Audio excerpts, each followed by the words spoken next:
Guru Nation, welcome. We are working hard here at the DSCS headquarters number 2, right? Our number 1 is San Bernardino. Number 2, Costa Mesa, California. It's our head. We're big time, people. All right, huge. Chris, how's it going? It's going. You're writing your SIV report. Yes, I'm doing. We will talk about that later. Right now, I'm answering a viewer question, believe it or not, before we head out to New Orleans for an investigator meeting. Yep. Got a question from someone. It's a good one.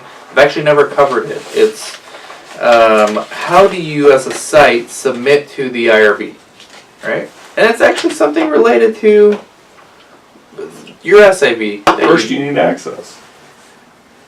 Right, but if you're submitting directly to the IRB. Yes, that's exactly related to the SIV that we're doing as a CRO. Yep. Right? We're dealing with a site where they need access. So the sponsor, whenever there's a study, this is all assuming your site is using a central IRB.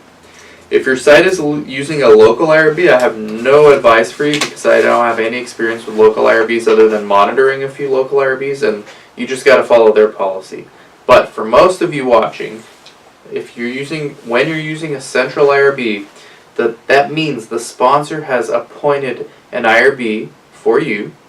That means that they have templates of the IRB questionnaire, the informed consent form. It's just a template. They give you the template so you can fill in your site info, emergency contact number, 24-hour phone line, what's your address, who did they contact, how much you pay the patients. Everything you can think of, pretty much. All that stuff in the ICF. But there's also a site, what's it called? Site initial submission form, right? Mm-hmm. Every IRB is different, but most of them are called I think they all call it that. And you can actually go on any IRB. You don't even need to have a study right now. Just go on any IRB. WIRB is one of the big ones. And just look at their forms that they have for sites. And you'll see initial submission form for sites, right? You print that out or you do it electronically these days. I'm a little old school. You do it electronically online. You hit submit. You can download it to your desktop, email it to your monitor, or whoever your startup specialist is. They're going to send that. They're going to look it over and then send it to the IRB. The whole point of this is for the IRB to approve your site to screen. Sure. And then they got to approve your informed consent with your specifics. And then that's really all it is. It sounds like it's a lot. Oh, how am I going to get IRB approval?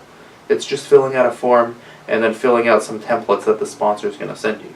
It's nothing complicated, right? Yeah, and I would add a couple of things. One, unless you're a hospital or a university or an academic institution of some sort, you most likely will never use a local IRB. It's always central, because we get this question a lot from clients. Right. How do I get a local IRB? Well, you don't want a local IRB. It's disadvantageous to have a local IRB. Right. Matter of fact, sponsors, they would prefer you do not have one. Right. It's time consuming. They have longer time periods for reviewing everything and approving. We're talking about approval. Right. I've heard as bad as 6 months. Right. So that's it. I mean, there's nothing fancy really. And then this is IRB approval is part of study startup. So while you're getting your IRB questionnaire sent over to the IRB, and while you're filling out your informed consent template that the IRB and the sponsor are going to send you, you're also filling out all the regulatory documents that the sponsor sends you. Yeah. They send you the templates of the 1572, the financial disclosure form.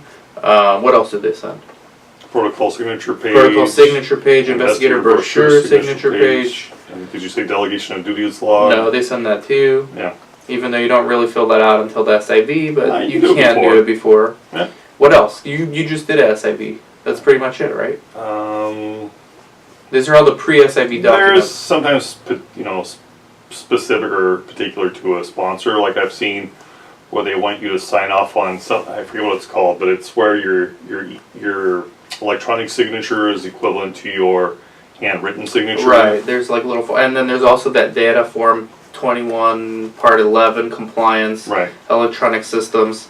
I have no advice for you there. You got to read the form and figure out which option applies for you. Right. There's other forms too, but typically it's like 4 forms, right? Protocol signature page, 1572, FDF, and what am I missing? It's usually 4. Right.